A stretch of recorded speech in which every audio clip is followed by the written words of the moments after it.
Coucou chers élèves, je vous retrouve pour une nouvelle vidéo. Cette fois-ci, nous allons nous attaquer à la réflexion de plan.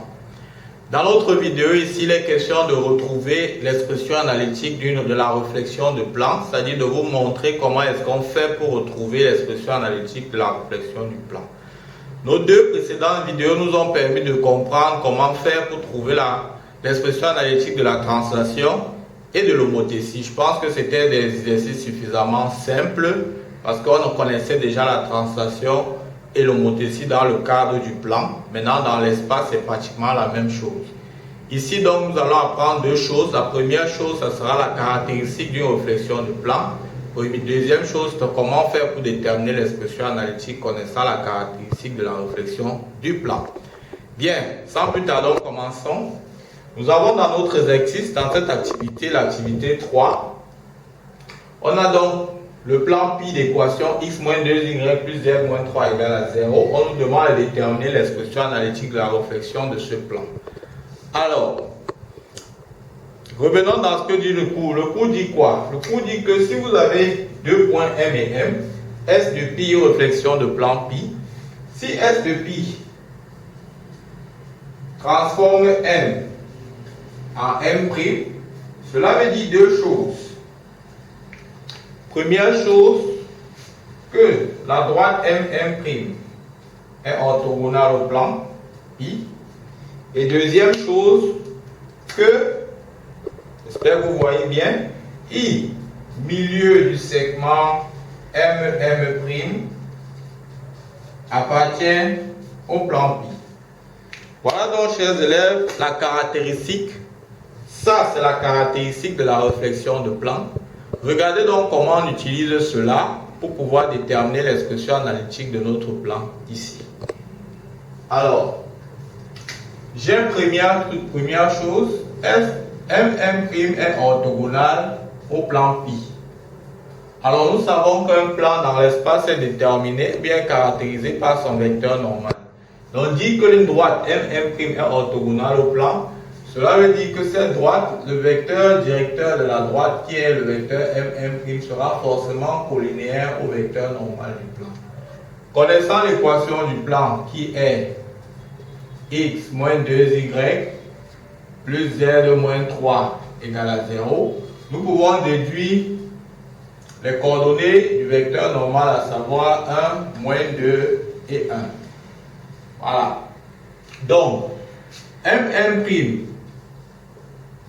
étant collinéaire au vecteur normal, cela nous amène à dire que x' moins x sera égal à lambda, y' moins y sera égal à moins 2 lambda, et z' moins z sera égal à lambda. Donc quand on a ça, on tire donc x', ça sera donc égal à x plus lambda, y' sera égal à y moins 2 lambda, et z' sera égal à z plus lambda. Voilà où nous a conduit donc cette première relation. Nous allons donc prendre la deuxième relation pour pouvoir évoluer progressivement. Que nous dit la deuxième relation? La deuxième relation nous dit que I milieu du segment MM' appartient au plan pi. Or, nous savons que le milieu de ce segment est de coordonnées x plus x' sur 2, y plus y' sur 2, et z plus z' sur 2. Donc, dire qu'il appartient au plan pi, cela veut dire que ces coordonnées vérifient l'équation du plan pi. Alors donc, dans cette hypothèse, on aura donc x plus x' sur 2,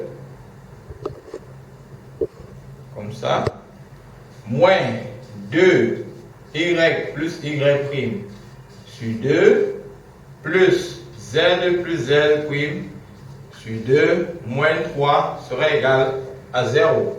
Donc, en réduisant donc au même dénominateur, qu'est-ce qu'on a? Je vais d'abord remplacer x', y' et z' par leur expression ici. On aura donc 2x plus lambda sur 2 moins 2 facteurs de 2y moins 2 lambda sur 2. Enfin, plus 2z plus lambda sur 2 moins 3 égale à 0. Maintenant, il est question, quand on arrive ici, l'idée c'est de faire ressortir, de pouvoir exprimer lambda en fonction de x et de y. Donc on va d'abord faire une petite réduction en faisant disparaître le 2 qui est au dénominateur. Pour faire disparaître le 2 qui est au dénominateur, on va simplement multiplier partout par 2. On aura donc 2x plus lambda moins 4y plus 4 lambda plus 2z plus lambda moins 6 égale à 0. Et donc, en essayant donc de réunir, qu'est-ce qu'on obtient? Lorsqu'on va donc réunir ces éléments-là, nous allons obtenir que lambda serait égal à... Voilà.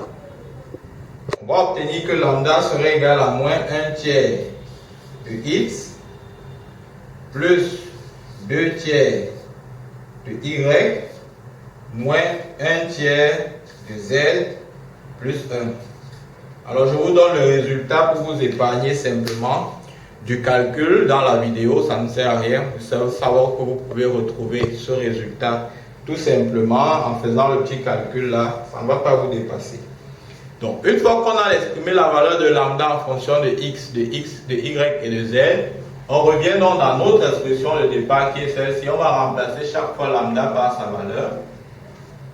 Donc on vient donc là, on aura donc x' égale à x plus, on prend la valeur de lambda, à savoir moins 1 tiers de x plus 2 tiers de y moins 1 tiers de z plus 1. Ici, ça va faire y' égale à y moins 2 facteurs de moins 1 tiers de x plus 2 tiers de y moins 1 tiers de z plus 1. Et enfin, z' serait égal à z moins 1 tiers de x plus 2 tiers de y moins 1 tiers de z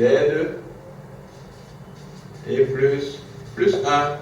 Donc, maintenant, le reste, c'est la réduction. Il ne reste plus qu'à réduire. Quand vous allez faire une petite réduction, vous allez obtenir que l'expression analytique de notre réflexion de plan pi sera donc x' égale, c'est mieux que j'écris ça en bleu, on aura donc x' égale à 2 tiers de x plus 2 tiers de y moins 1 tiers de z plus 1 et y' ça va faire 2 tiers de x moins 1 tiers de y plus 2 tiers de z moins 2.